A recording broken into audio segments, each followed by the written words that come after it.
नमस्कार दोस्तों, स्वागत है आप सभी को अपने YouTube चैनल सनबिग क्लासेज में। हम लोग प्लेटफॉर्म बुक में दिया हुआ रेलवे तकनीशियन ग्रेड 3 के प्रैक्टिस सेट देख रहे हैं। आज प्रैक्टिस सेट नंबर 14 देखेंगे, जिसमें दिया हुआ 100 प्रश्नों को डिटेल सॉल्यूशन करेंगे। और यह YouTube का एकमात्र चैनल है जहां पे प्रैक्टिस सेट का 100% सॉल्यूशन किया जाता है। तो आप अपने दोस्तों को ज़रूर शेयर करें और नए हैं तो चैनल को सब्सक्राइब करें, लाइक करना ना भूलें। तो आइए शुरू करते हैं पहले प्रश्न से। पहला प्रश्न दिया हुआ एक व्यंजक है जिसमें बाई का मान ज्ञात करना है। आइए इसे और थोड़ा सिंपल फॉर्म में लिखते हैं। तो 17/7 गुना 68/6 भागा 25/18 प्लस 17/6 माइनस क्या हो जाएगा, यहाँ पर माइनस हो जाएगा 7/36, ब्रैकेट बंद हो जाएगा, इक्वल टू हो जाएगा कितना, बाई गुना 1/72.5 गुना 204। ये सिंपल में एक स्टेप आगे आ गया है। उसके बाद अगर अगले स्टेप पे करते हैं तो ये हो जाएगा 34/3 भागा ये कितना हो गया 50 प्लस 102 माइनस 7/36, ब्रैकेट बंद हो गया, बराबर होगा बाई गुना 240/725 725 गुना 7/17। इसे और कैलकुलेट कीजिएगा तो हमारे पास जो बाई का मान आ जाएगा वो कितना आ जाएगा, 17/7 आ जाएगा। कितना आ जाएगा, 17/7। यही हमारा आंसर हो जाएगा। बोर्ड मास से बस इसे हल करते जाना है, आंसर हो जाएगा सी। नेक्स्ट है 6 क्रमागत विषम संख्याओं का जो औसत है वो 68 है। सबसे बड़ी और सबसे छोटी संख्या के बीच के अंतर का घन कितना है। माना कि 6 क्रमागत विषम संख्या कौन कौन हो गया, x हो गया, x+2 हो गया, x+4 हो गया, x+6 हो गया, x+8 हो गया और x+10 हो गया। और सबसे बड़ी और सबसे छोटी संख्या का अंतर का घन बोल रहा है। तो सबसे बड़ी जो है x+10 है, उसमें से छोटी x है और इसका बोल रहा है कि घन है, यानी ये हो जाएगा कितना, 10 के क्यूब 1000। आंसर आ जाएगा ऑप्शन सी हो जाएगा। एक कंपनी में 100 कर्मचारियों का औसत भार 62 किलोग्राम है और शेष 25 कर्मचारियों का औसत भार 52 किलोग्राम है। उस कंपनी के सभी कर्मचारियों का औसत भार ज्ञात करें। तो 100 कंपनी का जो है वो कितना है औसत भार, तो वो है 62 किलो है और 25 का कितना है, 52 है। तो कुल वजन कितना हो गया, कुल जो वजन या भार कितना हो जाएगा, तो 100 गुना 62 प्लस 25 गुना 52। और इसका क्या कह रहा है कि औसत भार कुल का, तो 100 कर्मचारी का जो 62 था प्लस कितना 25 कर्मचारी का 52 था, इसे जोड़ के भागा दे देंगे तो हमारा जो है कुल वजन जो है औसत में आ जाएगा। तो हमारे पास कितना आ गया, ये 6200 प्लस कितना 1300, 6200 1300/125, तो हो जाएगा हमारे पास कितना, ये 60 आंसर आ जाएगा। ऑप्शन बी जो है वो सही हो जाएगा। अतः सभी कर्मचारियों का औसत भार कितना होगा, 60 किलोग्राम। दो भिन्नों का योग 3/4 है। यदि उनमें से एक 2/3 हो तो अन्य भिन्न कितनी है। तो माना कि जो है दूसरा भिन्न जो है, दूसरा भिन्न वो क्या है, तो दूसरा भिन्न को हम बाई मान लेते हैं। अब 2 + 3 प्लस बाई बराबर कितना हो जाएगा, 3/4। तो बाई का मान निकल जाएगा 3/4 माइनस 2/3 यानी 9 माइनस 8/12 यानी कितना हो जाएगा, 1/12 हो जाएगा। दूसरा भिन्न कितना आ जाएगा, तो 1/12। आंसर जो हो जाएगा वो ये हो जाएगा। एकादश भुज में विकर्णों की संख्या कितनी होती है। एकादश भुज में विकर्णों की संख्या कितनी होती है। तो विकर्णों की संख्या बराबर होता है any into n minus 3, any into n minus 3/2, जहाँ n बराबर क्या है, भुजाओं की संख्या, भुजाओं की संख्या। तो यहाँ पर भुजाओं की संख्या कितनी है, एकादश भुज माने 11 है। तो मान रख दीजिए विकर्णों की संख्या बराबर हो जाएगा 11 गुना 11 माइनस 3/2 यानी 11 गुना 8/2 बराबर 44। विकर्णों की संख्या कितनी आ जाएगी, 44 डी। नेक्स्ट प्रश्न है कि एक अवतल दर्पण मुख्य अक्ष के किस स्थान पर किसी वस्तु का अत्यधिक छोटा वास्तविक और उल्टा प्रतिबिंब निर्मित करता है। इसका जो सही आंसर हो जाएगा वो हो जाएगा सी। एक अवतल दर्पण के मुख्य अक्ष पर F पर वस्तु का अत्यधिक छोटा वास्तविक और उल्टा प्रतिबिंब जो है वो निर्मित होता है। तो आंसर हो जाएगा F फोकस। जन नियंत्रण के लिए उपयोग किए जाने वाली मुख्य गोलियां शरीर के हार्मोनल संतुलन को परिवर्तित कर देती हैं। इनके द्वारा गर्भावस्था को रोकने के सही तरीके का चयन कीजिए। आंसर हो जाएगा डी, अंडाणु मुक्त नहीं होते हैं और निषेचन जो होता नहीं होता है। जन नियंत्रण के लिए उपयोग किए जाने वाले मुख्य गोलियों में है एस्ट्रोजन एवं प्रोजेस्टेरोन का उपयोग होता है। अगला है, एक सीधे कार्यवाही चालक के लिए इनमें से कौन से कथन सत्य है? और इसका आंसर हो जाएगा कि चुंबकीय बल रेखाएं केंद्र में चालक युक्त संकेंद्रित वृत्त होती है। बिल्कुल सही। जैसे जैसे हम चालक से दूर जाते हैं चुंबकीय क्षेत्र की प्रबलता बढ़ती जाती है, ये गलत बात है। चुंबकीय क्षेत्र की दिशा दाएं हाथ के अंगूठे के नियम का उपयोग करके निर्धारित की जाती है, ये सही है। आंसर जो हो जाएगा वो हो जाएगा डी।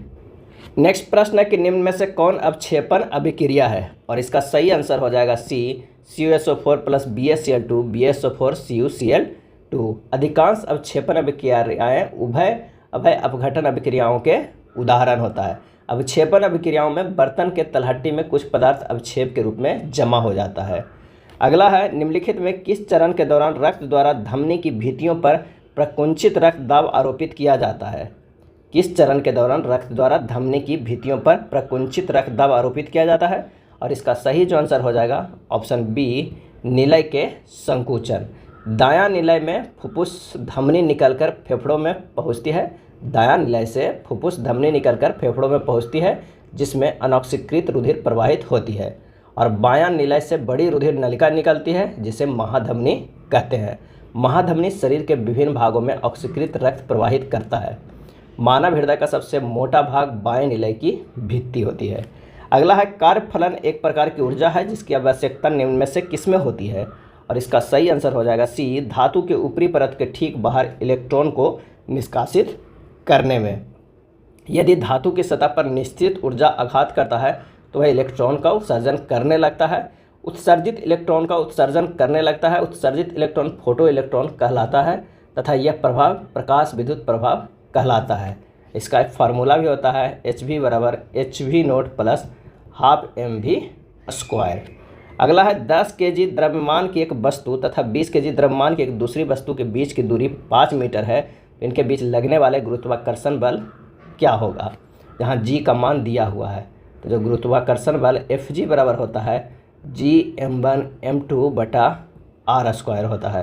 तो G का जहाँ मान है 6.67 × 10⁻11 और कितना कह रहा है कि m1m2 है, तो 10 kg × 20 kg/5 स्क्वायर। जब इसे सोल्व कीजिएगा तो आएगा 6.67 × 10⁻11 गुना हो जाएगा 200/25। सोल्व करने पर 53.36 × 10⁻11 हो जाएगा कितना? न्यूटन। आंसर जो हमारे पास हो जाएगा वो ए हो जाएगा। गुरुत्वाकर्षण बल ब्रह्मांड का सबसे कमज़ोर बल है और गुरुत्वाकर्षण बल के बारे में सर्वप्रथम न्यूटन ने बताया था। प्रेरक कुंडली इंडक्शन कॉइल उच्च विभव पर निम्न में से किस प्रकार की धारा उत्पन्न करती है? और इसका सही आंसर हो जाएगा ऑप्शन बी, निम्न धारा। प्रेरक कुंडली उच्च विभव पर निम्न धारा उत्पन्न करती है। ट्रांसफार्मर दो प्रकार के होते हैं, स्टेप अप ट्रांसफार्मर और स्टेप डाउन ट्रांसफार्मर। अगला है, निम्नलिखित में से कौन सी पद दी गई श्रृंखला में प्रश्न चिन्ह के स्थान पर आएगा? यहाँ पर देखना है कि कौन से आएगा। तो सबसे पहले देखिए, L से N गया है +2 है, N से P गया है +2 है, P से R गया है +2 है। यहाँ देखिए S से R गया है -1 है, R से Q गया है -1 है, Q से P गया है -1 है। तो इससे पहले जो होगा कुछ भी जो संख्या होगा लेटर उसमें +2 करेंगे तो L होगा। तो किससे होगा? J से +2 करते हैं तो L होता है, और T से जो है T से माइनस करेंगे 1 तो S आएगा। तो हमारे पास पहला मिल गया J और दूसरा T मिल गया। इसी से हमें आंसर आ जा रहा है ऑप्शन ए सही हो जाएगा। नीचे दिए गए समीकरण को गणितीय रूप से सही बनाने के लिए किन दो गणितीय चिन्हों को परस्पर बदलना चाहिए? तो अगर हम भागा और गुना को परस्पर बदल देंगे तो हमारा जो गणितीय समीकरण होगा जो सही हो जाएगा। बदलने के बाद आएगा 44 - 96 भागा 4 × 3 + 58 = कितना? 30। तो हमारे पास जो है आंसर हो जाएगा ए। निम्नलिखित में कौन सी संख्या दी गई श्रृंखला में प्रश्न चिन्ह के स्थान पर आएगी? यहाँ 5 से 31 गया है, यानी 5 × 5 +6 किया गया है। 25 और 6 31, और 31 से 161 गया है। अगर 31 को भी 5 से गुना कर देंगे और +6 जोड़ देंगे तो कितना हो जाएगा? 161 हो जाएगा। 161 को भी क्या करेंगे? 5 से गुना करके 6 जोड़ देंगे तो 811 आ रहा है। 811 को भी 5 से गुना करके 6 जोड़ेंगे तो कितना होगा 4061 आएगा। आंसर जो हमारे पास हो जाएगा ऑप्शन बी हो जाएगा। एक निश्चित कूट भाषा में इसको इस तरह लिखा जाता है, उसी कूट भाषा में एसएल को किस प्रकार लिखा जाएगा। तो यहाँ देखिए कि विपरीत शब्दों को प्रत्येक अक्षरों को विपरीत स्थानीय मान लिया गया है। तो अगर ए का देखा जाए तो विपरीत कितना होता है जेड होता है, तो उसे 26 लिखा गया है। आर का विपरीत जो होता है आई, उसे 9 लिखा गया है। इस तरह विपरीत करके उसका स्थानीय मान को लिखा गया है। उसी प्रकार अगर एस एल को लिखेंगे ACCEL, ए का विपरीत जो जेड होता है यहाँ मान कितना होगा 26 होगा। सी के विपरीत जो होगा उसका मान कितना होगा 24 होगा। फिर सी का मान कितना होगा 24 होगा। और ई का होगा कितना 22 होगा। IL का कितना होगा 15 होगा। आंसर आ जाएगा कौन सा, तो वो होगा सी। उस विकल्प का चयन कीजिए जो तीसरे शब्द में उसी प्रकार संबंधित है जिस प्रकार दूसरा शब्द पहले शब्द से है। शंकु, आकृति, कार, वाहन हो जाएगा। जिस प्रकार सेब का एक प्रकार शंकु है उसी प्रकार वाहन का एक प्रकार कार है। मार्च 2024 में भारत की पैरालंपिक समिति के नए अध्यक्ष किसे नियुक्त किया गया है मार्च 2024 में। आंसर हो जाएगा बी, देवेंद्र झाझरिया को नियुक्त किया गया है। इससे पूर्व शॉर्टपुट, जेवलिन थ्रो और तैराक में परंपरागत और भारत की भारतीय पैरालंपिक पदक जीतने वाली महिला दीपा मलिक पैरालंपिक समिति की अध्यक्ष थी। देवेंद्र झाझरिया भाला फेंक खेल के पैरा खिलाड़ी हैं। देवेंद्र झाझरिया 2 बार पैरालंपिक स्वर्ण पदक विजेता, 2004 एथेंस पैरालंपिक में और 2016 रियो पैरालंपिक में रहे हैं। नेक्स्ट है भारत में आयोजित 71वें मिस वर्ल्ड 2024 का खिताब की विजेता क्रिस्टीना प्लिस्कोवा किस देश की है। और इसका सही आंसर हो जाएगा ऑप्शन डी, चेक गणराज्य की है। कहाँ की है, चेक गणराज्य की है। भारत के तरफ से मिस वर्ल्ड 2024 में सिन्नी शेट्टी ने प्रतिनिधित्व किया था। 2017 में मानुषी छिल्लर ने मिस वर्ल्ड का खिताब जीती थी। और सबसे पहले भारत में कौन बनी थी मिस वर्ल्ड, तो 1996 में रीता फारिया। अगला है 256 के कितने गुणनखंड पूर्ण वर्ग है। तो पहले 256 के अगर हम करेंगे गुणनखंड तो 1 से होगा, 2 से, 4 से, 8 से, 16 से, 32 से, 64, 128, 256 होगा। जिसमें पूर्ण वर्ग जो होगा, पूर्ण वर्ग होगा वो कौन कौन होगा, 1 होगा, 4 होगा, 16 होगा, 64 होगा और कितना होगा 256 होगा। तो जो आंसर हो जाएगा 1, 2, 3, 4, 5, आंसर हो जाएगा डी 5। निम्नलिखित पाई चार्ट एक फल की दुकान का 2500 किलोग्राम फलों में से विभिन्न फलों के प्रतिशत बार वजन वितरण को दर्शाया गया है।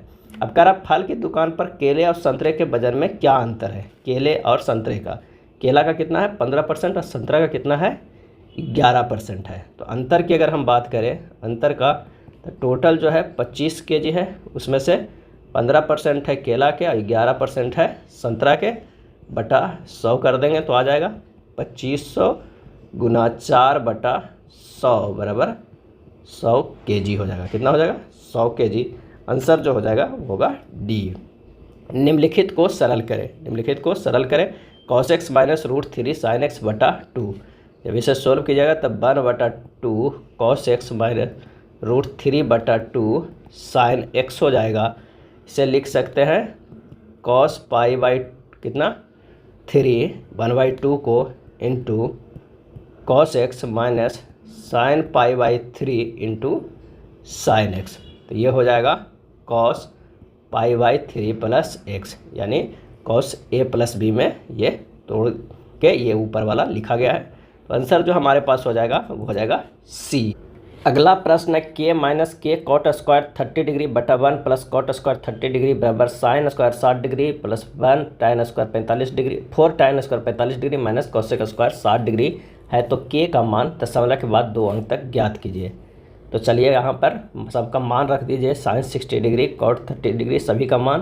तो हो जाएगा k छोटी कोस्ट 1 माइनस √3 के होल स्क्वायर बटा 1 प्लस √3 के होल स्क्वायर बराबर √3/2 के स्क्वायर प्लस 4 गुना 1 के स्क्वायर माइनस 2√3 के होल स्क्वायर। बस हमें मान रख दिए हैं सभी का।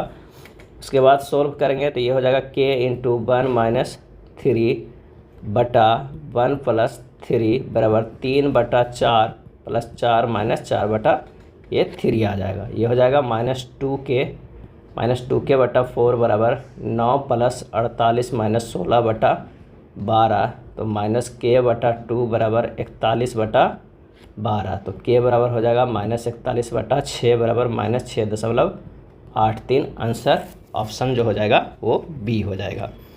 नेक्स्ट है कि ए उतना ही कार्य कर सकता है जितना बी और सी मिलकर कर सकता है। ए और बी मिलकर एक कार्य को 7 घंटे 12 मिनट में कर सकता है, सी उसी कार्य को 36 घंटे में कर सकता है, तो बी को अकेले कार्य करने में लगने वाला समय कितना होगा। तो यहाँ पर कह रहा है कि ए प्लस बी मिलके कर रहा है कितना, 7 घंटा 12 मिनट, 7 प्लस 12 बटा 60 यानी 36 बटा 5 है, और सी अकेले उस कार्य को कितने देर में कर रहा है, 36 घंटा में कर रहा है। तो इन दोनों के अगर हम क्या लेंगे एलसीएम, कुल कार्य कितना हो जाएगा 36, इसका 1 क्षमता है, इसका 5 क्षमता आ गया। अब यहाँ पर पता है कि 2 कंडीशन आ रहा है, ए प्लस बी अनुपात सी, क्षमता क्या है, इसका 5 है, इसका 1 है, और इसमें जो एक कह रहा है कि ए उतना ही कार्य करता है जितना बी और सी मिल गए, यानी ए अनुपात बी प्लस सी का जो क्षमता है वो 1:1 है। लेकिन ये दोनों तो इक्वेशन सेटिस्फाई तभी हो सकता है जब अगर ए के जगह पर 3 और ये भी 3 रखते हैं, बी प्लस सी का 3 रखते हैं। तो देखिए यहाँ पर अगर करना चाहे तो ए के जगह पर 3, अब बी के जगह, अब सी के जगह पर 1 है, तो बी कितना हो जाएगा 2 प्लस 2 ये 5 हो जा रहा है। तो ये हमारे पास आ जा रहा है कितना, ये यानी ए की क्षमता निकल गया, ए की क्षमता निकल गया, वो कितने निकल गया, तो वो 3 इकाई निकल गया, कितना 3 इकाई। बी का कितना निकल गया, बी की क्षमता की अगर हम बात करें तो वो निकल गया कितना 2 इकाई, कितना निकल गया 2 इकाई। अब बी द्वारा पूरे कार्य को करने में लगा समय कितना हो जाएगा, तो कुल कार्य 36 है और क्षमता 2, तो ये हो गया कितना 18। आंसर हो जाएगा ऑप्शन ए 18 घंटा। नेक्स्ट है क्षैतिज मार्ग हॉरिजॉन्टल पाथ पर गतिमान कार मुड़ते समय सड़क से बाहर जाएगी। आंसर हो जाएगा बी अभिकेंद्रीय बल के पर्याप्त न होने के कारण। यदि कोई वस्तु वृत्तीय पथ पर गति करता है तो वृत्त की केंद्र की ओर एक बल कार्य करता है जिसे अभिकेंद्रीय बल कहते हैं। अभिकेंद्रीय बल के प्रभाव के कारण वृत्तीय पथ पर गति करता हुआ वस्तु कुछ कोण से वृत्त के केंद्र की ओर झुक जाता है। यह कोण जो होता है वो कितना होता है, tan थीटा बराबर v² बटा rg। अभिकेंद्रीय बल एक वास्तविक बल है, अपकेंद्रीय बल आभासी बल है, यह वृत्त के केंद्र से बाहर लगने वाला बल है अपकेंद्रीय, जबकि अभिकेंद्रीय बल एक वास्तविक बल है। नेक्स्ट है सापेक्ष अपवर्तनांक का मान निम्न में से क्या होते हैं, और इसका सही आंसर हो जाएगा सी 1 से कम या अधिक हो सकता है। अगला है बर्फ का अपेक्षित घनत्व 0.9 है तो जल में डालने पर उसका कितना भाग जल के ऊपर रहकर तैरेगा, कितना रहकर तैरेगा। तो बर्फ़ का जल के अंदर का भाग बराबर हो जाएगा बर्फ़ का घनत्व बटा जल का घनत्व, क्या हो जाएगा जल का घनत्व। तो यहाँ बर्फ़ का घनत्व 0.9 है और इसका जो हो जाएगा वो 1, तो हमारे पास आ जाएगा कितना 9/10। जल के अंदर का भाग बराबर जल के अंदर के भाग बराबर हो जाएगा 1 माइनस 9/10 बराबर 1/10 हो जाएगा। यही हमारा आंसर हो जाएगा कि जिस वस्तु का घनत्व दूसरे की अपेक्षा कम होता है वह उसमें तैरता है। आंसर जो हो जाएगा वो हो जाएगा बी। सिल्वर हैलाइड फोटोग्राफी में क्यों प्रयुक्त होते हैं, सिल्वर हैलाइड, और इसका आंसर हो जाएगा ए, ये प्रकाश सुग्राही होते हैं। सिल्वर हैलाइड फोटोग्राफी में प्रयुक्त होता है क्योंकि ये प्रकाश सुग्राही होते हैं। ब्रोमीन, क्लोरीन, आयोडीन और फ्लोरीन क्रमशः silver bromide, silver chloride, silver iodide और सिल्वर फ्लोराइड के तीनों रूपों का उत्पादन करने के लिए चांदी के साथ जोड़ते हैं। फोटोग्राफी इमल्सन प्रकाश संवेदनशील घटक का मुख्य घटक है। अगला है टांका धातु यानी सोल्डर किसकी मिश्र धातु है, और इसका सही आंसर हो जाएगा ऑप्शन बी 30% लेड का और 70% टीन का मिश्र धातु है। ऑर्लोन बहुलक का निम्न में एकलक है, और इसका सही आंसर हो जाएगा डी एक्राइलोनाइट्राइल का। ऑर्लोन बहुलक का एकलक एक्राइलोनाइट्राइल होता है। ऐसे बहुलक जिन्हें प्राकृतिक स्रोत से सीधे तौर पर प्राप्त किया जाता है प्राकृतिक बहुलक कहलाता है, जैसे स्टार्च, सेलुलोज, प्राकृतिक रबड़ आदि। प्राकृतिक रबड़ का मोनोमर जो होता है वो आइसोप्रीन होता है। अगला है नीचे दिए गए सूत्रों में कौन सा एल्काइन का सामान्य सूत्र प्रदर्शित करता है, और इसका आंसर हो जाएगा ऑप्शन सी CnH2n-2। एल्काइन श्रेणी में कम से कम 2 कार्बन होना चाहिए। आइए तीनों का सामान्य सूत्र देखते हैं। एल्केन का सामान्य सूत्र क्या होता है? CnH2n+2। अगर हम एल्कीन की बात करें इसका सामान्य सूत्र होता है CnH2n, और एल्काइन का सामान्य सूत्र होता है CnH2n-2। ये तीनों काफ़ी इंपॉर्टेंट है, इसे आप ध्यान रखिएगा। अगर ट्रिपल बॉन्ड बन रहा है तो ये sp संकरण होगा। अगर डबल बॉन्ड बन रहा है CC में तो ये sp² हाइब्रिडाइजेशन यानी संकरण होता है। और अगर सिंगल बॉन्ड बन रहा है तो sp3 होगा। मीथेन जो है CH4 एल्केन समूह का प्रथम सदस्य है। HCO3- का जुड़वा क्षारक कौन है? और इसका आंसर हो जाएगा D, CO3-। बाइकार्बोनेट HCO3 एक उभयलिंगी स्पेसीज यानी एम्फोटेरिक स्पेसीज है। इसमें दोनों अम्लीय और क्षारीय गुण होता है। वह विकल्प चुने जो प्रस्तुत चित्र में अंतर्निहित है। घुमाना अनुमान्य नहीं है। इसका सही आंसर हो जाएगा ऑप्शन ए। अगला है, नीचे दिए गए कथनों के बाद 3 निष्कर्ष दिया हुआ है, आइए निकालते हैं। सभी जो गाजर है वो क्या है? चुकंदर नहीं है। अगर ये गाजर है तो कह रहा है कि ये चुकंदर नहीं है, ये चुकंदर हो जाएगा, ये चुकंदर हो जाएगा, ये गाजर हो जाएगा। उसके बाद कुछ गाजर अदरक है, कुछ जो गाजर है वो क्या है? अदरक है, ये हो जाएगा अदरक है। कुछ अदरक जो है वो क्या है? चुकंदर है। कुछ अदरक जो है वो चुकंदर है, यानी यहाँ पर ये जो चुकंदर है वो इधर नहीं, इधर फिगर होगा, ये चुकंदर हो जाएगा। अब निष्कर्ष में सभी चुकंदर अदरक है, ये गलत है। कुछ अदरक जो है वो गाजर है, बिल्कुल सही। कुछ चुकंदर जो है वो गाजर है, ये भी गलत। आंसर जो हमारे पास आ जाएगा वो हो जाएगा D, सिर्फ निष्कर्ष सेकेंड अनुसरण करता है। अगला प्रश्न है कि दिए गए विकल्पों में उस आकृति का चयन करो जो निम्नलिखित श्रृंखला में प्रश्नवाचक चिन्ह का स्थान ले सकती है। इसका जो सही आंसर हो जाएगा वो कौन सा हो जाएगा? D हो जाएगा। 6 व्यक्ति ABCDE और F एक पंक्ति में उत्तर की ओर मुख करके बैठे हैं। D पंक्ति के दाएं सिरे पे बैठा हुआ है। D कहाँ पे बैठा हुआ है? यहाँ पे बैठा हुआ है। उसके बाद करें F D के बाईं ओर ठीक बगल में बैठा हुआ है। यहाँ पर दूसरा में F बैठा हुआ है। A और F के बीच में केवल B बैठा हुआ है, यानी अगर यहाँ पर A बैठा है तो यहाँ पर कौन बैठा हुआ है? B बैठा हुआ है। C और A के बीच में केवल E बैठा है, यानी C अगर यहाँ बैठा हुआ है तो यहाँ पर कौन बैठा हुआ है? E बैठा हुआ है। तो A के दाईं ओर ठीक बगल में कौन बैठा है? आंसर हो जाएगा ऑप्शन C, B बैठा हुआ है। दर्पण का चित्र में दिखाए गए अनुसार MN पर रखे जाने पर दी गई आकृति सही दर्पण प्रतिबिंब का चयन करेगा। आंसर जो हो जाएगा वो हो जाएगा D। भारतीय वन सर्वेक्षण इनमें से किस शहर में स्थित है? भारतीय वन सर्वेक्षण इनमें से किस शहर में स्थित है? और इसका सही आंसर हो जाएगा ऑप्शन D, देहरादून में स्थित है। राष्ट्रीय जैविक प्रयोगशाला पालमपुर कांगड़ा में, फल शोध संस्थान सबौर में, भारतीय गन्ना शोध संस्थान लखनऊ में और केंद्रीय आम शोध संस्थान लखनऊ में। भारतीय वनस्पतिक सर्वेक्षण कोलकाता में स्थित है। पहली बुलेट ट्रेन भारत के कौन से शहरों के बीच चलाए जाने की उम्मीद है? पहली बुलेट ट्रेन, और इसका सही आंसर हो जाएगा ऑप्शन C, मुंबई और अहमदाबाद के बीच में। अगला प्रश्न है कि एक फुटकर विक्रेता ने कुछ सामान 1280 में खरीदा और उसने 1/3 सामान 15% की हानि पर बेचा। कितना परसेंट? 15%। 1/3 सामान शेष को कितने प्रतिशत लाभ पर बेचा जाए ताकि पूरी लेन देन में उसे 15% का लाभ हो? तो माना कि शेष जो है सामान पर लाभ कितना कमा रहा है? लाभ X%, इसे मान लिए हैं।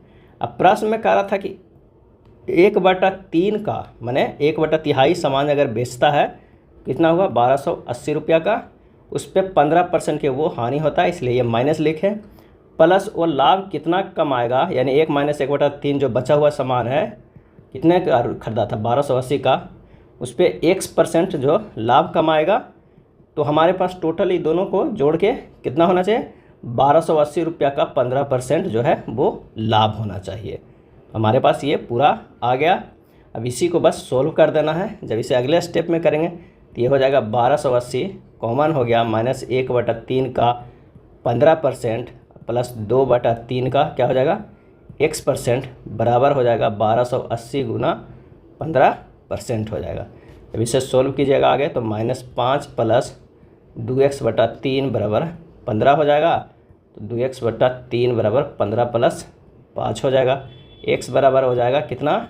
20 गुना 3/2 यानी 30% हो जाएगा। कितना हो जाएगा? 30%। आंसर जो हो जाएगा वो ए हो जाएगा, यानी अभीष्ट लाभ प्रतिशत कितना होना चाहिए? 30%। अगला है ए अनुपात बी बराबर इतना है, बी अनुपात सी बराबर इतना है, ए अनुपात बी अनुपात सी का मान क्या होगा? तो यहाँ लिखिए कि अगर ए अनुपात बी बराबर 5:8 है, बी और सी कितना है? 4:7 है, और तो हमें निकाल देना है ए बी सी। तो यहाँ भी 4 लिख दीजिए, यहाँ भी 8 लिख दिए। 5 चौ 20, 8 चौ 32, आइए 8 सते 56 हो जाएगा, यानी ये 5 हो गया, ये 8 हो गया और ये 14 हो गया। आंसर हो जाएगा ऑप्शन सी। 3.5 सेंटीमीटर त्रिज्या वाले गोले का पृष्ठीय क्षेत्रफल ज्ञात करें। तो गोले का पृष्ठीय क्षेत्रफल बराबर होता है 4πr² होता है। तो 4π का मान 22/7 और r का मान दिया हुआ है 3.5 गुना 3.5। सोल्व कीजिएगा, आ जाएगा 154 सेंटीमीटर स्क्वायर। ऑप्शन सी जो है वो सही हो जाएगा। वास्तविक गुणांकों वाला वह द्विघात समीकरण ज्ञात कीजिए जिसके वास्तविक मूल्य 4 और -5 है। 4 और -5 है, 2 मूल दिया हुआ है, इसके मतलब 4 और -5 है। तो आइए द्विघात समीकरण बराबर हम लोग जानते हैं कितना? x² माइनस मूलों का योग इंटू x प्लस हो जाएगा मूलों का गुणनफल। क्या हो जाएगा? मूलों का गुणनफल। जब इसे हम करेंगे तो कितना हो जाएगा? x² minus 4 plus -5 x plus 4 और गुना क्या हो जाएगा? -5। 4 गुना -5 इक्वल टू कितना? ये 0 के बराबर। ये जो होता है वो 0 के बराबर होता है। जब इसे और लिखेंगे तो ये हो जाएगा x² प्लस x माइनस 20 बराबर 0। आंसर कौन सा हो जा रहा है? वो आंसर हो जा रहा है ऑप्शन सी। 9 सेंटीमीटर आधार और 16 सेंटीमीटर ऊंचाई वाले त्रिभुज का क्षेत्रफल ज्ञात कीजिए। तो त्रिभुज का क्षेत्रफल बराबर हो जाएगा कितना? हाफ गुना आधार गुना ऊंचाई हो जाएगा। आइए मान रख देते हैं, 1/2 गुना 9 गुना 16 बराबर 72 सेंटीमीटर स्क्वायर। आंसर जो हो जाएगा ऑप्शन ए हो जाएगा। धातुओं के संबंध में निम्नलिखित में कौन सा सही है? तो धातुओं की बाहरी कक्षा में एक या इससे अधिक संयोजक इलेक्ट्रॉन होते हैं, ये जो है वो सही है। धातु आवर्त सारणी के बायां भाग में स्थित रहता है। वह तत्व जिसके अंतिम कक्षा में 1, 2, 3 इलेक्ट्रॉन होते हैं उसे धातु कहते हैं, और वह तत्व जिसके अंतिम कक्षा में 5, 6, 7, 8 इलेक्ट्रॉन होते हैं उसे अधातु कहते हैं। अधातु आवर्त सारणी के दाएं भाग में स्थिर रहता है। अगला है, निम्न में से किस एक का निर्माण हमारे शरीर में नहीं होता है? और इसका सही आंसर हो जाएगा ऑप्शन बी, विटामिन ए का। विटामिन ए का निर्माण हमारे शरीर में नहीं होता है। विटामिन ए का मुख्य स्रोत मछली के यकृत का तेल, टमाटर, गाजर, मक्खन, अंडे की जर्दी आदि। विटामिन ए का रासायनिक नाम रेटिनॉल। ए वसा में घुलनशील होता है। विटामिन बी सी जो है वो जल में घुलनशील होता है, और डी ई के भी वसा में घुलनशील। विटामिन एच जल एवं वसा में घुलनशील है। विटामिन एच जो है वो जल और वसा दोनों में घुलनशील है। और वसा में घुलनशील वाला कौन कौन हो गया?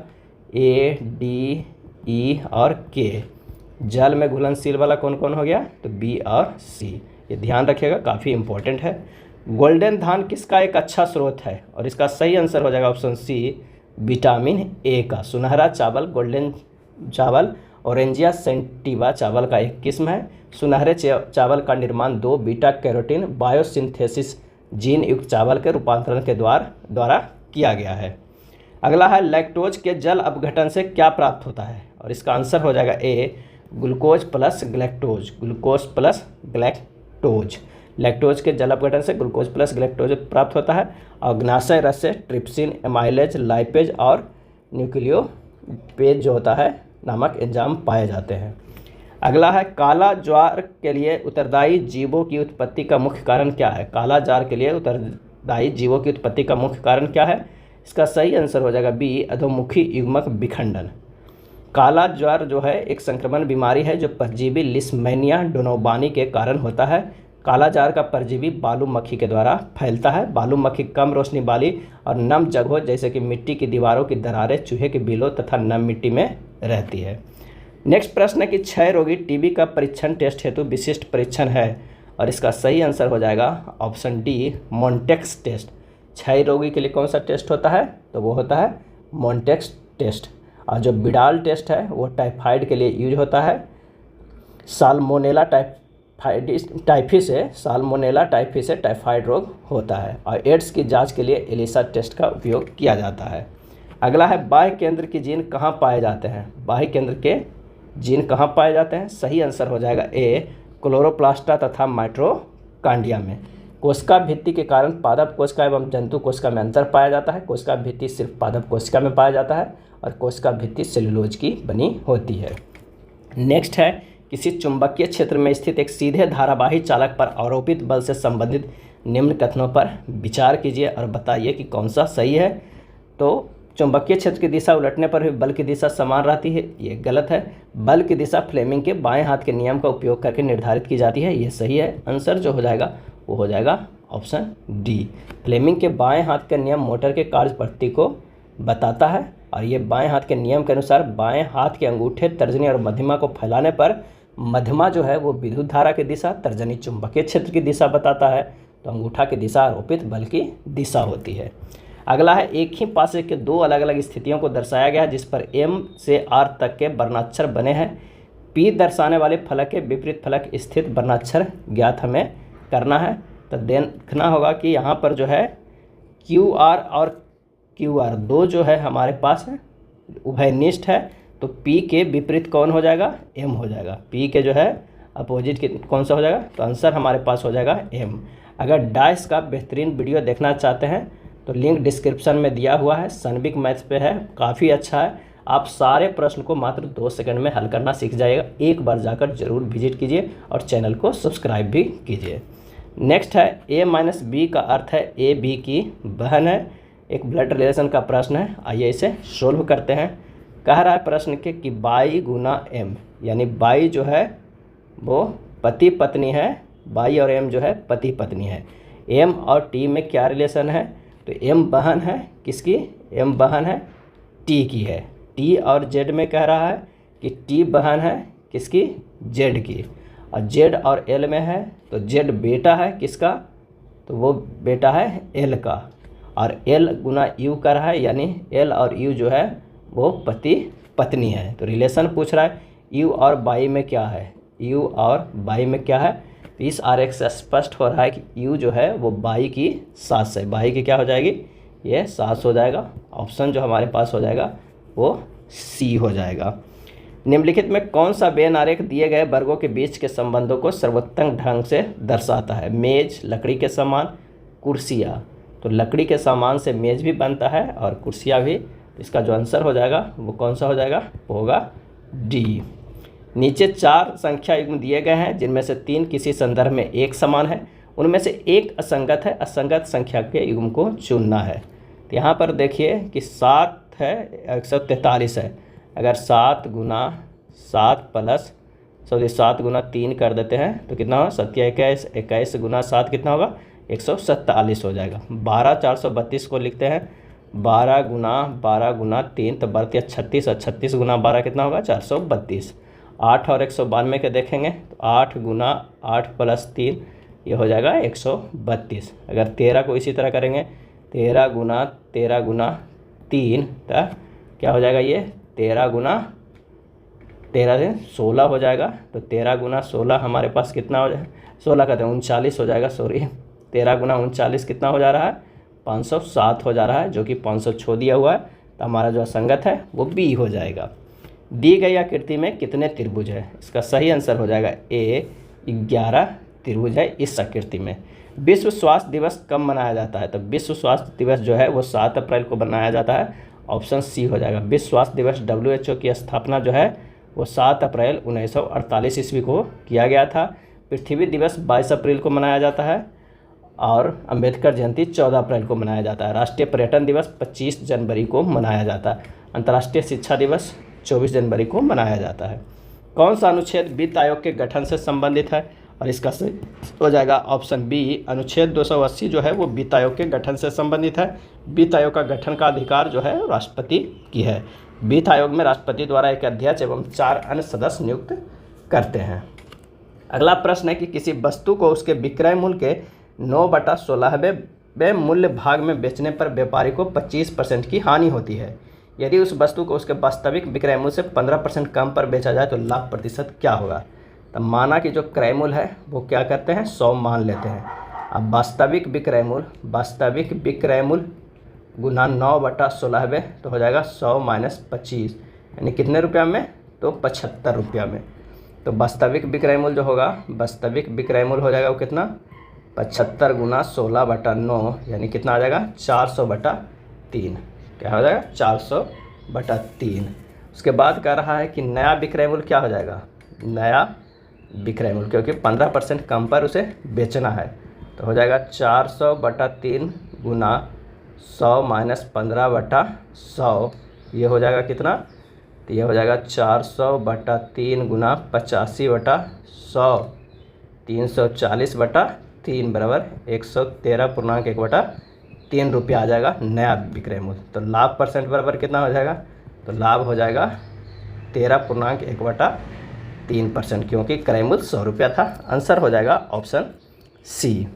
नेक्स्ट है किसी संख्या को जब 2, 3, 4, 5 और 6 से विभाजित किया जाता है तो प्रत्येक स्थिति में शेषफल 1 बचता है। यदि यह संख्या 500 और 600 के बीच स्थित है तो संख्या के अंकों का योगफल क्या होगा। तो 2, 3, 4, 5, 6 का जो एलसीएम होगा वो कितना हो जाएगा 60 हो जाएगा। 500 से 600 के बीच में 60 से विभाजित संख्या जो है वो कितना है 540 है। तो अभी संख्या जो हो जाएगा कितना हो जाएगा 540 + 1 541, क्योंकि ये शेषफल 1 बचता है तो 541 हो गया और इसे जब जोड़ देंगे तो 5 4 9 1 10 होगा। आंसर जो हो जाएगा वो सी होगा। एक्स की धनराशि समान वार्षिक साधारण ब्याज दर पर 3 वर्षों के बाद 8283 और 7 वर्षों के बाद 10,527 हो जाती है। तो एक्स का मान क्या होगा, तो 4 वर्षों में निकाल लेंगे। यहाँ से 4 वर्षों का ब्याज कितना हो जाएगा, तो 4 वर्षों के 7 - 3 का घटा देंगे यानी 10,527 में से 8283 घटा देंगे तो हमारे पास आ जाएगा 2244। तो 3 वर्षों का ब्याज कितना हो जाएगा, 3 वर्षों का ब्याज बराबर हो जाएगा 2244 गुना 3/4 कर दीजिए। आंसर हमारे पास आ जाएगा 1683 रुपये। कितना हो जाएगा, तो आ जाएगा 3 वर्षों का 1683 रुपया। 3 वर्षों का ब्याज आया तो मूलधन भी तो हमें निकालना है। तो 8283 - 1600 कितना हो जाएगा 83 रुपया, उसे घटा देंगे तो आ जाएगा 6600। आंसर हो जाएगा ऑप्शन बी।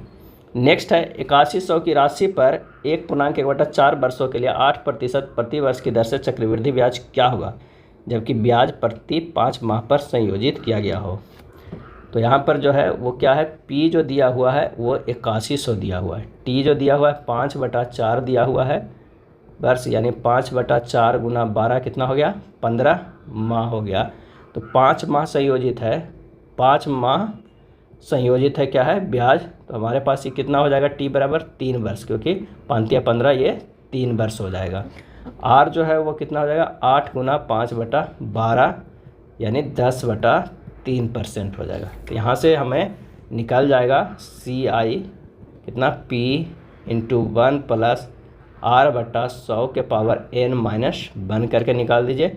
8100 P हो जाएगा, ये 1 + 10/300 पावर 3 - 1 बस इतना करना है और इसे सोल्व कीजिएगा। तो हमारे पास जो आंसर आएगा वो कितना आ जाएगा, तो वो आ जाएगा 83,837 दशमलव कितना 3 यानी 837 आंसर आ जाएगा। ऑप्शन कौन सा हो जाएगा, बी हो जाएगा। 837.3 आता है, ये ऑन एवरेज कितना हो गया 837 रुपया। फास्ट ट्रेन ए धीमी गति से चलने वाली ट्रेन बी की तुलना में 96 किलोमीटर की दूरी 1 घंटे कम समय में तय करती है। यदि बी की औसत गति ए की तुलना में 16 किलोमीटर पर आवर कम है तो ए की औसत गति कितना है। तब माना कि ए की चाल कितना है, ए की चाल वो है x kilometre per hour, B की चाल हो जाएगा कितना, तो बी के चाल मान लीजिए x - 16 किलोमीटर हो जाएगा जैसा कि प्रश्न में। अब प्रश्न में कह रहा है कि 96/x - 16 -96/x रहेगा तो ये 1 घंटा होगा। तो ऐसे सोल्व कीजिए, x - x + 16 गुना 96/x × x - 16 बराबर क्या हो जाएगा 1 हो जाएगा। तो x × x - 16 बराबर हो जाएगा 96 गुना 16, तो x बराबर कितना हो जाएगा 48 किलोमीटर पर आवर। आंसर जो हो जाएगा वो हो जाएगा डी। नेक्स्ट है 2.5 मीटर की फोकस दूरी वाले उत्तल दर्पण के सामने 10 मीटर दूरी पर एक पेड़ है, पेड़ का प्रतिबिंब कहाँ पर बनेगा। तो कह रहा है उत्तल दर्पण में है तो यू जो होगा वो निगेटिव होगा, भी जो होगा पॉजिटिव होगा और एफ भी होगा पॉजिटिव होगा। तो फार्मूला लगा दीजिए 1/u plus 1/v plus 1/u बराबर 1/f हो जाएगा।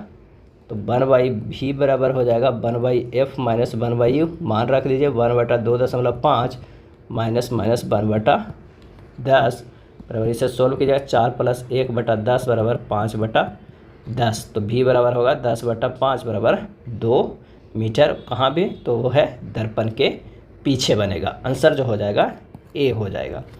10 सेंटीमीटर व्यास वाली एक गेंद को +5 डायोप्टर की क्षमता वाले लेंस के सामने 40 सेंटीमीटर की दूरी पर रखा गया है। गेंद के प्रतिबिंब का व्यास कितना होगा।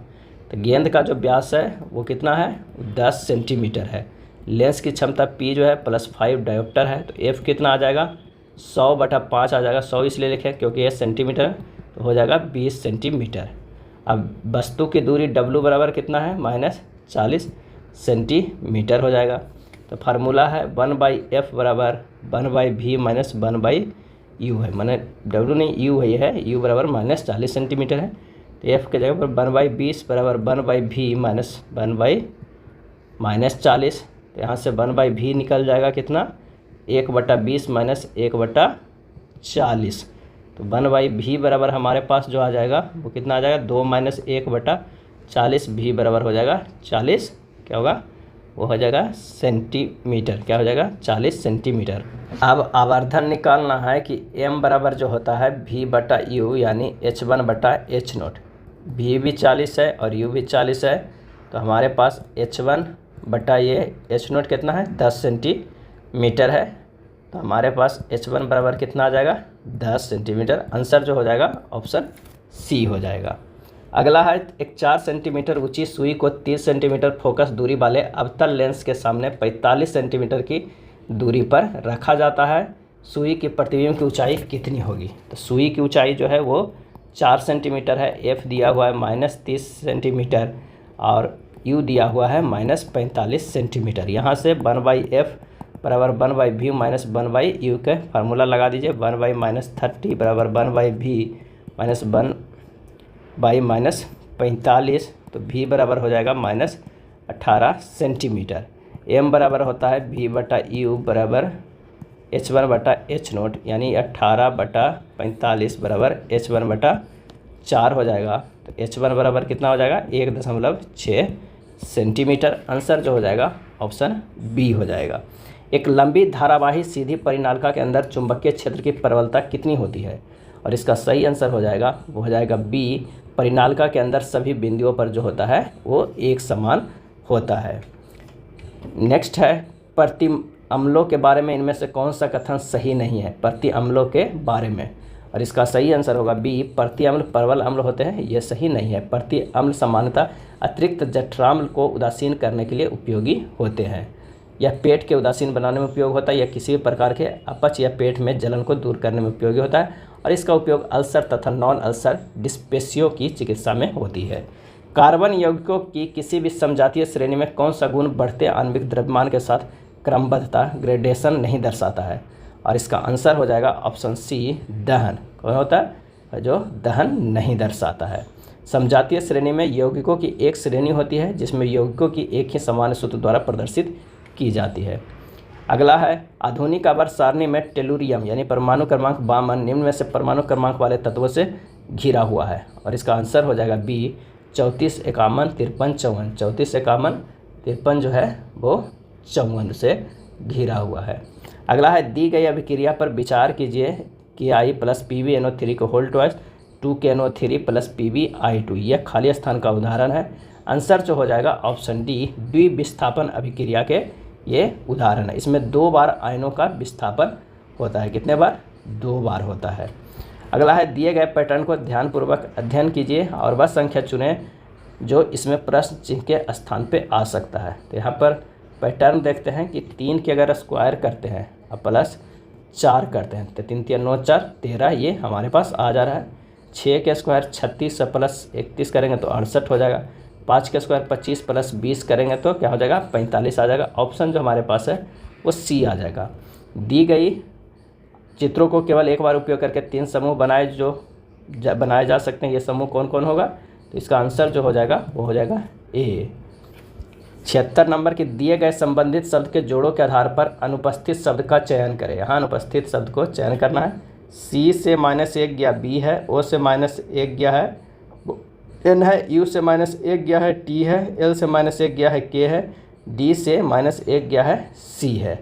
तो उसी तरह अगर हम मोल्ड के माइनस में करेंगे तो एम से -1 करेंगे तो एल होगा, ओ से -1 करेंगे तो एन होगा, यू से -1 करेंगे तो टी होगा, एल से -1 करेंगे तो के होगा, डी से -1 करेंगे तो सी होगा। आंसर जो हो जाएगा वो हो जाएगा डी। दिए गए मास का 14वां दिन कौन सा होगा? ये प्रश्न है। कथन महीने का अंतिम दिन रविवार है, मास का चौथा शनिवार की तिथि 25 है। तो सही जवाब हो जाएगा ऑप्शन सी।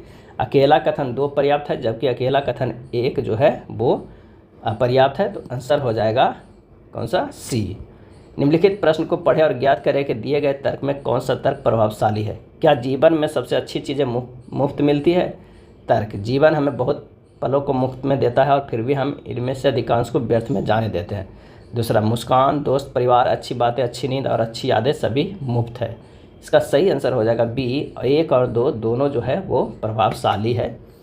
निम्नलिखित में किस लोक नृत्य का संबंध असम राज्य से नहीं है? और इसका सही आंसर हो जाएगा ऑप्शन डी, काठी। काठी लोक नृत्य का संबंध जो है वो असम राज्य से नहीं है। काठी जो है वो मध्य प्रदेश के लोक नृत्य है। कहाँ का है? मध्य प्रदेश का लोक नृत्य है। छऊ, सरहुल, कर्मा, विदेशिया झारखंड का लोक नृत्य है।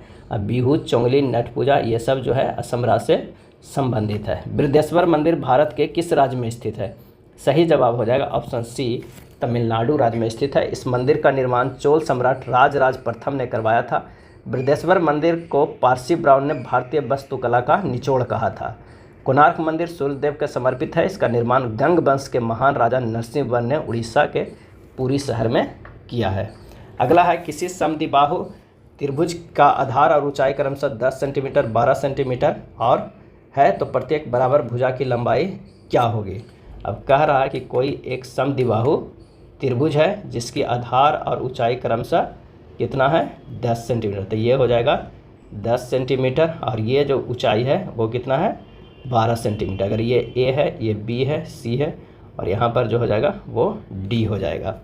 अब कह रहा है कि समद्विबाहु त्रिभुज में 2 भुजा बराबर होते हैं। तो त्रिभुज ए डी बी में कोण ए डी बी बराबर 90 डिग्री, ए बी स्क्वायर बराबर हो जाएगा कौन क्या? A D square plus B D square हो जाएगा, यानी ए स्क्वायर बराबर हो जाएगा 12 के स्क्वायर प्लस 10/2 के होल स्क्वायर। ए स्क्वायर बराबर 12 स्क्वायर प्लस 10/2 के स्क्वायर हो जाएगा। तो यहाँ ए बराबर हमारा मान हो जाएगा कितना? √144 प्लस 25 बराबर 13 सेंटीमीटर। यानी प्रत्येक बराबर भुजा की लंबाई जो होगा वो कितना होगा? 13 सेंटीमीटर होगा। चलिए अगले प्रश्न पे, 2 संख्याएं 20, 40 और 391 का महत्तम समावर्त क्या होगा? तो इसे महत्तम समावर्त निकालिएगा। इसका आंसर जो हो जाएगा बी 17 होगा। सीधे सीधे 391 से भागा देना है किसमें? 240 में। ये 5 बार में कटेगा तो कितना आ जाएगा? 1955 आ जाएगा। और फिर बचेगा कितना? तो ये 85 बचेगा। इसे फिर से भागा दीजिए 391 से, ये 4 बार में कटेगा। ये हो जाएगा 340, कटेगा कितना? 51 आएगा। 51 को 85 से तो एक बार कीजिएगा तो ये कितना हो जाएगा? 51, बचेगा कितना? 34। अब ये 34 को फिर से भागा देंगे 51 में तो ये 1 होगा, ये कितना होगा? 34 हो जाएगा। बचेगा 17 बचेगा। 17 को भागा दीजिएगा 34 से 2 बार में, ये पूरे कट जाएगा। तो जो हमारा ये लास्ट टर्म आता है वही महत्तम समावर्त होगा। तो आंसर जो हो जाएगा वो बी हो जाएगा। अगला, यदि अल्फा बीटा द्विघात समीकरण इसका है तो के मूल है तो alpha square plus beta square का मान क्या होगा? तो सबसे पहले हमें क्या करना होगा कि मूल निकालना होगा कि अल्फा बीटा कितना होगा। तो अल्फ़ा यहाँ से निकालते हैं, x square minus 11x plus 18 equal to 0। तो एक्स यहाँ से कर दीजिए, x square minus 9x minus 2x plus 18 लिख सकते हैं इक्वल टू 0। एक्स कॉमन ले लीजिए, एक्स माइनस 9 हो जाएगा, माइनस 2 कॉमन ले लेते हैं, माइनस 2 कॉमन ले लेते हैं यहाँ से। फिर से यहाँ करते हैं कि अगर x कॉमन लेते हैं तो ये हो जाएगा x माइनस 9 और माइनस 2 कॉमन ले लेते हैं तो क्या हो जाएगा x minus 9 equal to 0। X minus 2 into x minus 9 equal to 0, x बराबर 2 और 9 आया, यानी अल्फ़ा बराबर 2, अब बीटा बराबर हो जाएगा क्या है 9। अब प्रश्न में करा alpha square plus beta square बराबर क्या होगा, नहीं 2 के स्क्वायर प्लस 9 के स्क्वायर, 2 दूनी 4 और 9 9 81 हो गया कितना 85। आंसर हो जाएगा ऑप्शन डी। निम्न तालिका के अध्ययन करें और प्रश्न का उत्तर दें।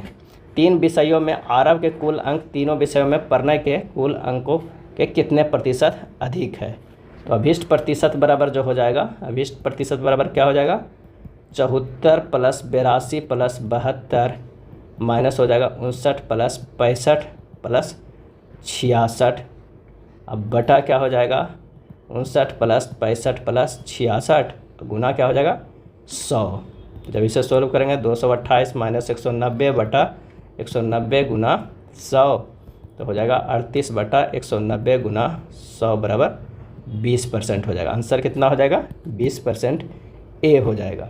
संख्या 15, 17, 20, 25, 32 और 35 का औसत ज्ञात कीजिए। तो औसत बराबर हमारे पास हो जाएगा 15 प्लस 17 प्लस 20 प्लस 25 प्लस 32 और प्लस 35 अब बटा कितना 6, यानी ये टोटल जोड़ के 144 बटा 6 आएगा। आंसर हो जाएगा 24 डी हो जाएगा।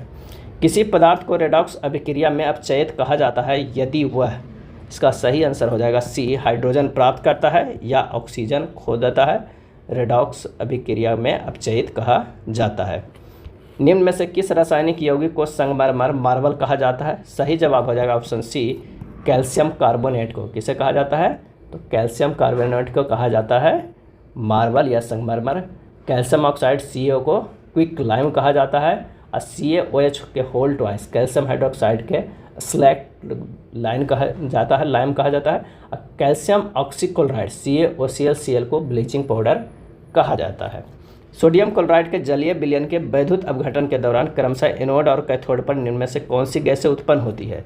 और इसका आंसर हो जाएगा ए, एनोड पर Cl2 गैस और कैथोड पर जो है वो H2 गैस उत्पन्न होता है। रेखित और अरेखित पेशी कोशिकाओं में क्या अंतर है। और इसका सही आंसर हो जाएगा ऑप्शन सी, अरेखित पेशियों का ऐच्छिक संकुचन नहीं होता है, जबकि ऐच्छिक पेशियों को अपनी इच्छा से संकुचन होता है। अगला है निम्नलिखित में कौन सी गर्भ निरोधक विधि अवांछित गर्भधारण और STD दोनों को नियंत्रित करने के लिए उपयोगी है। और इसका सही आंसर हो जाएगा ऑप्शन बी, कॉन्डोम। कॉन्डोम गर्भ निरोधक विधि अवांछित गर्भधारण और STD दोनों की नियंत्रित करने में उपयोगी है। कॉन्डोम संयुग्म के दौरान वीर्य में उपस्थित शुक्राणु को अंडाणु से मिलने से रोकता है। अब गर्भ निरोधक गोलियां जो है एस्ट्रोजन एवं प्रोजेस्टेरोन के बने होते हैं। कॉन्डोम समान रूप से पॉलीयूरेथेन या पॉलीआइसोप्रीन के बने होते हैं। अगला है निम्न में से कौन सा कथन जो है वो गलत है। तो सभी बच्चों में बाह्य गुणसूत्र उनकी माँ से वंशागत होते हैं, ये गलत है। सभी बच्चे में बाह्य गुणसूत्र उनकी पिता से वंशागत होते हैं। घोंघे अपना लिंग परिवर्तन कर सकता है और सभी मानव गुणसूत्र युग्मित नहीं होते हैं। तो आंसर जो हमारे पास हो जाएगा वो गलत है ए। निम्नलिखित में कौन सा तत्व ठोस अवस्था वाले उपकरणों के लिए अर्धचालक में डोपिंग एजेंट के रूप में प्रयोग किया जाता है। आंसर होगा बी, आर्सेनिक। आर्सेनिक अवर्सानिक के पंचम मुख का एक रासायनिक तत्व है। कोशिकाओं के आर पार गैसों के संचलन की प्रक्रिया को क्या कहा जाता है। और इसका आंसर हो जाएगा ऑप्शन सी, विसरण कहा जाता है। विसरण एक उपलब्ध स्थान पर कब्जा करने के लिए अणुओं को फैलने की प्रवृत्ति है। एक तरल में गैसों और अणुओं में अधिक केंद्रित वातावरण से कम केंद्रित वातावरण में फैलने की प्रवृत्ति होती है। अगला है एक कक्षा में सभी 20 विद्यार्थी उत्तर की ओर मुख करके एक सीधी पंक्ति में खड़े हैं। शिल्पा जो है वो दाएं सिरे से 7वें स्थान पर, जबकि निखिल बाएं सिरे से 18वें स्थान पर। शिल्पा और निखिल के बीच कितने विद्यार्थी खड़े हैं। अगर यहाँ से लेके विद्यार्थी खड़े हैं यहाँ तक और यहाँ पर कौन है, तो ये शिल्पा है और यहाँ पे क्या है, निखिल है। तो इन दोनों के जो बीच में विद्यार्थी होंगे वो कितना होगा, तो ये होगा 7 + 18 - 20 और ये -2 हो जाएंगे। तो आ जाएगा 5 - 2 = 3। आंसर जो हो जाएगा ए। अगला प्रश्न है कि रवि बिंदु ए से शुरू करके उत्तर की ओर 30 मीटर चलता है। उत्तर की ओर 30 मीटर चलता है, फिर वह दाएं मुड़ता है और 100 मीटर चलता है। 100 मीटर चलता है, फिर वह पुनः दाएं मुड़ता है और 30 मीटर चलता है। कितना मीटर चलता है, तो 30 मीटर चलता है। वहाँ से फिर वह दाएं मुड़ता है और कितने चलता है, 70 मीटर चलता है। ये 70 मीटर चलता है। उसके बाद फिर कहता है कि बाएं मुड़ता है और 50 मीटर चलता है, कितना 50 मीटर चलता है। अंत में वह दाएं मुड़ता है और 30 मीटर चलता है, कितना 30 मीटर चलता है। अब भी बिंदु ए से कितनी दूर और किस दिशा में है, तो यहाँ ए है और यहाँ फाइनल पहुँचा है, तो इन दोनों के जो बीच की दूरी है वो कितना है 50 मीटर है और किधर है दक्षिण की तरफ। तो आंसर हो जाएगा 95 के कौन सा, तो हो जाएगा ए। अगला है कथन एवं निष्कर्ष के। राधा जानती थी कि तरबूज का स्वाद गर्मियों में मज़ेदार होता है, उसने जो तरबूज खरीदा वह बेस्वाद था। निष्कर्ष, यह गर्मियों का मौसम नहीं है। दूसरा, दुकानदार ने राधा को धोखा दिया है। इसका जो सही आंसर हो जाएगा वो हो जाएगा बी, केवल निष्कर्ष जो है एक पालन करता है। अगला प्रश्न है कि महान अलेक्जेंडर नस्वर था, ये तर्क है, अनुमान। महान अलेक्जेंडर मानव था, महान अलेक्जेंडर ग्रीक है। और इसका जो सही आंसर हो जाएगा वो हो जाएगा बी, केवल धारणा जो है एक निहित है। दिए गए क्रम में भिन्न चित्र का चयन करें और इसका आंसर हो जाएगा वो हो जाएगा बी, तीसरा नंबर। आर्यभट्ट ने आर्यभट्टयम नामक पुस्तक किस भाषा में लिखी थी? आर्यभट्टयम नामक पुस्तक किस भाषा में लिखी थी? और इसका सही आंसर हो जाएगा ऑप्शन बी, संस्कृत में लिखा गया था। आर्यभट्ट के द्वारा अंकगणित, बीजगणित और त्रिकोणमिति आदि विषयों पर महत्वपूर्ण नियम दिया गया था। आर्यभट्टयम पुस्तक को सूर्य सिद्धांत का पुस्तक के नाम से भी जाना जाता है और इनका जन्म जो है वो 476 AD में माना जाता है। आर्यभट्ट को शून्य और दशमलव का आविष्कारक माना जाता है। भारत का विश्व गणित में सबसे बड़ा अध्ययन शून्य और दशमलव का प्रयोग है। 2011 की जनगणना के अनुसार भारत का दूसरा सर्वाधिक जनसंख्या वाला शहर कौन सा है? और इसका सही आंसर हो जाएगा ऑप्शन सी, दिल्ली है। 2011 के जनगणना के अनुसार भारत के सबसे अधिक आबादी वाला शहर कौन है? वो है मुंबई। अगर राज्यों की बात करें तो उत्तर प्रदेश। कम आबादी वाला राज्य सिक्किम और सबसे बड़ा आबादी वाला नगर टोक्यो है विश्व में। यह था RRB टेक्नीशियन के प्लेटफॉर्म बुक में दिया हुआ प्रैक्टिस सेट। वीडियो अच्छा लगा तो लाइक एंड शेयर कर दीजिएगा। धन्यवाद।